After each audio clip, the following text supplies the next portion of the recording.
भारतीय शेयर बाजार के लिए पिछला हफ्ता खराब रहा था। बीते सप्ताह शेयर बाजार में करेक्शन देखने को मिला। ये कोई पहला हफ्ता नहीं है जब हमारे भारतीय बाजार में सुस्ती देखने को मिली है।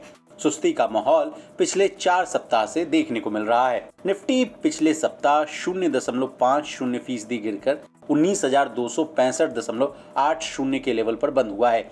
वहीं सेंसेक्स 0.24% की गिरावट के साथ 64,886.51 पर क्लोज हुआ है। खैर, अब अगला हफ्ता कैसा रहेगा और किन किन फैक्टर्स पर बाजार की दशा और दिशा तय होगी, ये जानने के लिए आपको हमारा ये वीडियो अंत तक देखना होगा। इस हफ्ते बाजार की नजर रिलायंस एजीएम, मैक्रो इकोनॉमिक आंकड़ों, एफआईआई फ्लो और अमेरिकी डेटा पर होगी। अब एक एक करके इन फैक्टर्स को समझने की कोशिश करते हैं। इस हफ्ते आम निवेशकों की नजरें रिलायंस इंडस्ट्रीज की 46वीं एनुअल जनरल मीटिंग यानी एजीएम पर होगी। यह मीटिंग 28 अगस्त यानी कल होगी। एजीएम में मुकेश अंबानी फ्यूचर प्लान के बारे में बताएंगे। रिलायंस रिटेल के आईपीओ पर भी स्थिति साफ हो सकती है।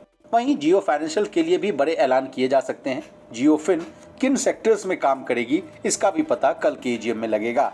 वहीं जियो एयर फाइबर की लॉन्चिंग की तारीख का भी ऐलान हो सकता है। न्यू एनर्जी बिजनेस पर भी बड़ी घोषणाएं की जा सकती हैं। अब आइए जीडीपी पर। भारतीय शेयर बाजार पर फाइनेंशियल ईयर 2024 की पहली तिमाही की जीडीपी ग्रोथ के आंकड़ों का भी असर दिख सकता है। जीडीपी ग्रोथ के आंकड़े 31 अगस्त को आएंगे। रिजर्व बैंक ने पहली तिमाही में तकरीबन 8% ग्रोथ का अनुमान जताया है। इसके अलावा जुलाई महीने के फिस्कल डेफिसिट और इंफ्रास्ट्रक्चर आउटपुट के आंकड़े भी 31 अगस्त को ही जारी किए जाएंगे, तो बाजार इन आंकड़ों पर अपनी पूरी नजर रखेगा। अब आइए एफआईआई के आंकड़ों पर। अब एफआईआई के आंकड़े क्या कहते हैं, ये जान लीजिए। अगस्त महीने में विदेशी संस्थागत निवेशक यानी एफआईआई अब तक 15,821 करोड़ रुपए की बिकवाली कर चुके हैं, जबकि इससे पिछले 5 महीनों के दौरान एफआईआई द्वारा जमकर खरीदारी देखने को मिल रहा था। हालांकि घरेलू संस्थागत निवेशक यानी डीआईआई द्वारा निवेश का सिलसिला जारी है और ऐसे निवेशकों ने बाजार में इस महीने 17,742 करोड़ रुपए का निवेश किया है। अब आईपीओ का क्या अपडेट है, ये भी जान लीजिए। आईपीओ के मोर्चे पर इस हफ्ते भी बाजार में गतिविधियां तेज रहेंगी। इस हफ्ते 4 पब्लिक इशू सब्सक्रिप्शन के लिए खुलेंगे, जबकि 2 इशू बंद हो रहे हैं। साथ ही एनएसई और बीएसई पर 6 लिस्टिंग भी होनी है। ऋषभ इंस्ट्रूमेंट्स का पब्लिक इशू 30 अगस्त से लेकर 1 सितंबर के दौरान खुला रहेगा। विष्णु प्रकाश आर पुंगलिया का ऑफर 28 अगस्त को बंद हो जाएगा। इसी तरह पिरामिड टेक्नोप्लास्ट की लिस्टिंग भी 30 अगस्त को और एरोफ्लेक्स इंडस्ट्रीज की लिस्टिंग 31 अगस्त को होगी। इसके अलावा एसएमई सेगमेंट में भी कुछ कंपनियों के आईपीओ खुलेंगे।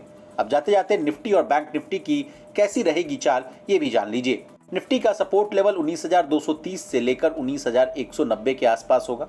वहीं निफ्टी का रेजिस्टेंस लेवल 19,330 से लेकर 19,370 रहेगा। बैंक निफ्टी के सपोर्ट लेवल की बात की जाए तो 43,900 से लेकर 43,750 रुपए रह सकता है। वहीं बैंक निफ्टी का रेजिस्टेंस लेवल 44,350 से लेकर 44,500 रह सकता है। तो हमने आपको शेयर बाजार से जुड़ी तमाम जानकारियां दे दी हैं। अगर आप शेयर बाजार में किसी भी तरह का ट्रेड लेना चाहते हैं तो अपने फाइनेंशियल एडवाइजर की सलाह लेना ना भूलें।